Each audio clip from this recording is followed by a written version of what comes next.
This is going to be my review of The Green Hornet meets Batman 66, or Batman 66 meets The Green Hornet is the better one. This is written by Kevin Smith and artwork by Ralph Graham. So, this was one of the many comics I got at MegaCon.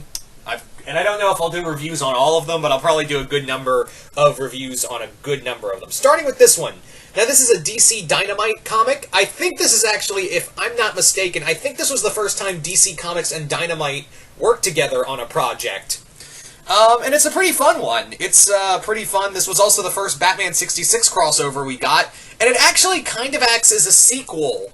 Because for those who remember, in the classic Batman cartoon, the classic Adam West Batman series, there was actually a crossover episode with Green Hornet and Kato in it.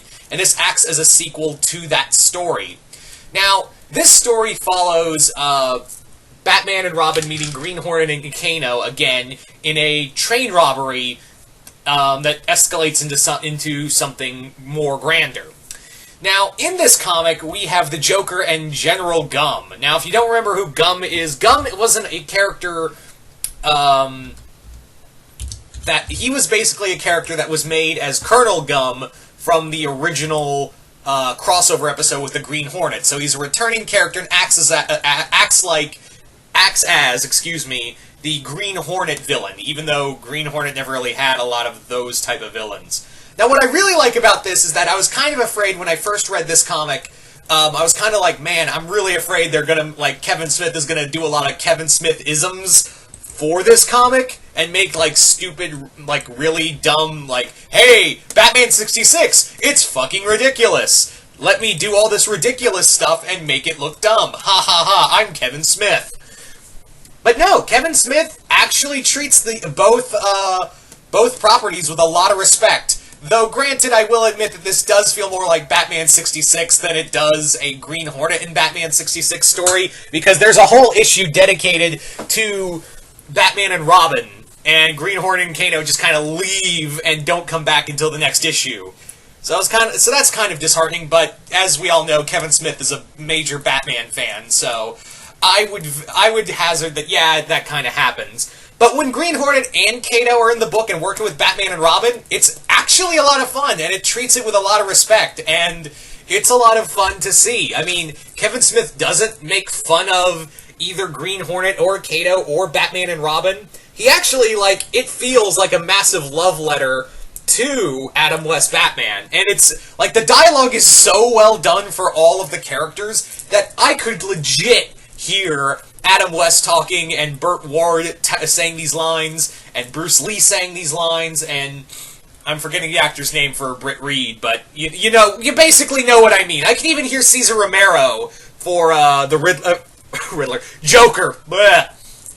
So that's how good of and again, Kevin Smith really does treat these properties with a lot of respect. He really does treat this comic and these characters with a lot of respect, and this era with a lot of respect.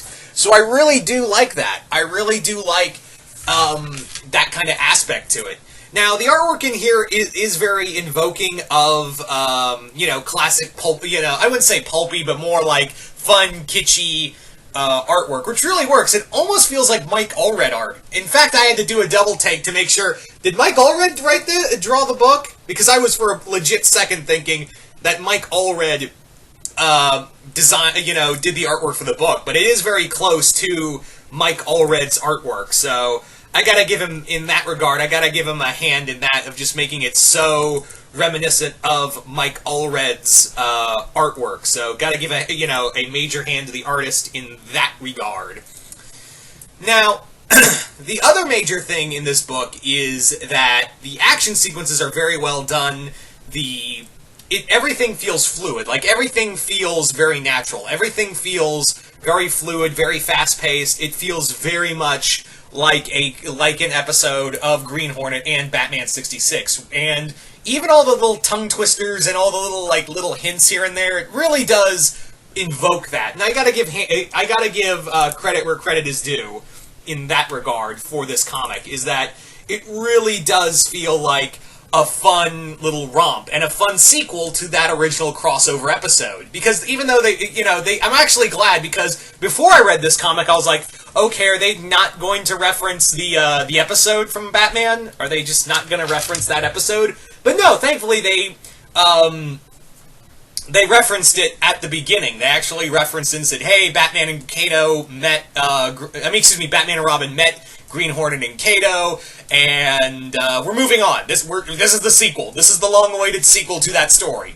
So I'm happy for that. I really am happy. And actually, there are some fun little moments. Again, not so much making fun of Batman 66 and Green Hornet, but more like, hey, remember how fun this was? Like the bat climbing?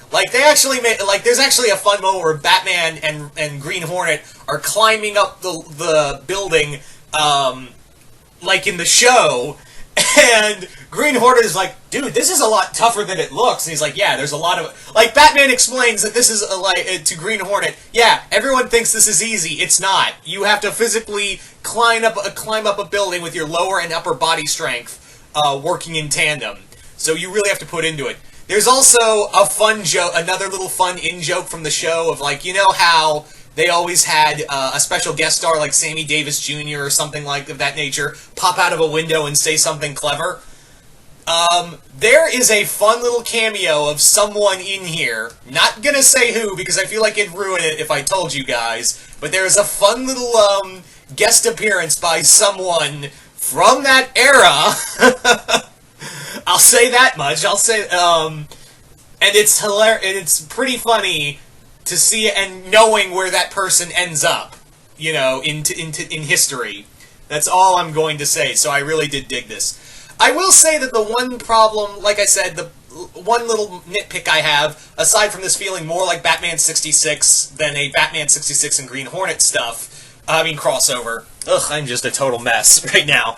I will say the only other problem I have is that they really rushed the ending. Kevin Smith really felt like he rushed through the ending, and it just stops. The comic just stops right there, and I'm like, really? That's where we're ending? Alright. Okay. Sure. Why not? But all in all, I really enjoyed this. If you're a fan of of the Adam West Batman, as well as Green Hornet and Kato, you're really going to love this. Also, I'm really glad that they don't have Kato lose to Robin again. So thank you for that, by the way, Kevin Smith. But yeah, if you are a Kevin Smith fan, or just you want to read some good Batman 66 comics, I would say give this a look. This was pretty interesting. But yeah, that's all I got to say for this review. And you guys tell me, if you've read this comic, what did you guys think of it? Just comment below, let me know. And once again, hope you all enjoyed this, and I will see you guys later.